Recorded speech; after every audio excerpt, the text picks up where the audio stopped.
đợt có ấy rồi kìa. Mua dùng mật luôn này. Cửa kính có mình mật luôn. Nó đen như ở chúng nhà bán ga ấy chứ. Bị làm sao nhỉ?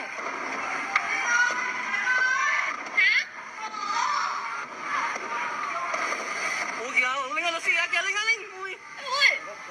Ôi, nó xì ra nhà bên kia rồi. Vãi chưởng cái. Nhưng may người trong nhà đấy ra được hết rồi. Ồ, may mà có cái xe cứu được mấy đứa con. Ui.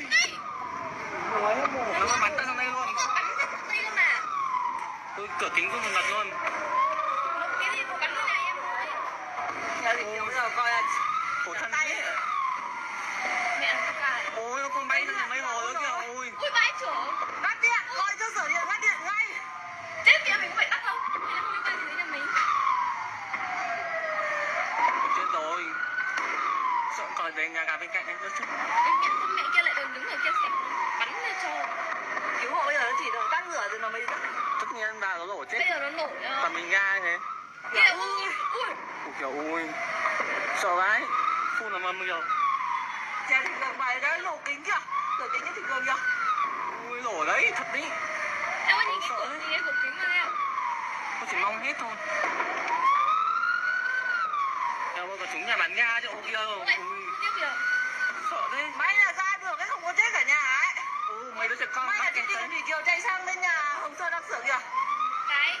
Mấy đứa trẻ con bị mắc kẹt ở trên may mà mãi không Cái cứu xe thầy. gì nó đưa cái ấy lên này. Được cái ga xuống xong rồi mẹ nó còn phải trèo rau bên cạnh còn xuống sau mãi xuống sau không à. Thế còn đứa nào nữa? Thương. 3 đứa, một đứa trẻ con, một đứa nhỏ với mẹ nó. Ôi mãi về đâu xuống. Ui. Xuống đi, mẹ cái bọn này lên. Điện đang nổ thì ai dám phun. Đấy lúc ra từ xa cơ mà. Lúc mang xuống có hai đứa trẻ con. Ui sợ đấy. Xong mãi về sau chị Thủy trèo sang cái nhà bên cạnh 3 đứa. Phải nổ cháy to rồi. Đấy, Ui giời. sợ quá. May là Linh mẹ mặc mẹ áo mà đi. Ôi, sâu quá mặt rồi ơi. Thương ấy. Khổ thế nhở. Đã dịch Covid thì chờ.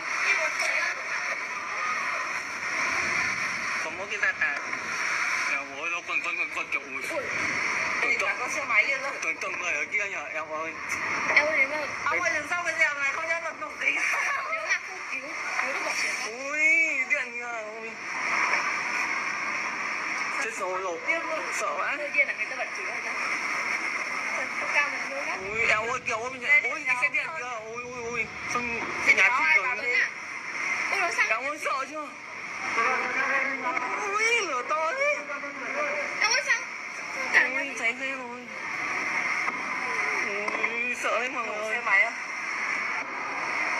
Con cá mà hút luôn á. Mình đứng đây mà cửa kính còn rung luôn ấy. Em ơi lấy nội dung mà. Kìa ông Dương Thế rồi cháy sang bố nhà Thủy Cường rồi.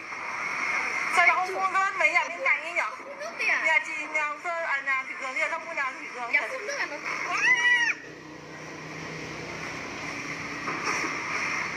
Đấy. Ui sợ mọi người ơi. Mẹ bây giờ cái phun nước. Mua là nhà ông Sơn ấy à nhà Thủy Cường kia. Ừ. Sơn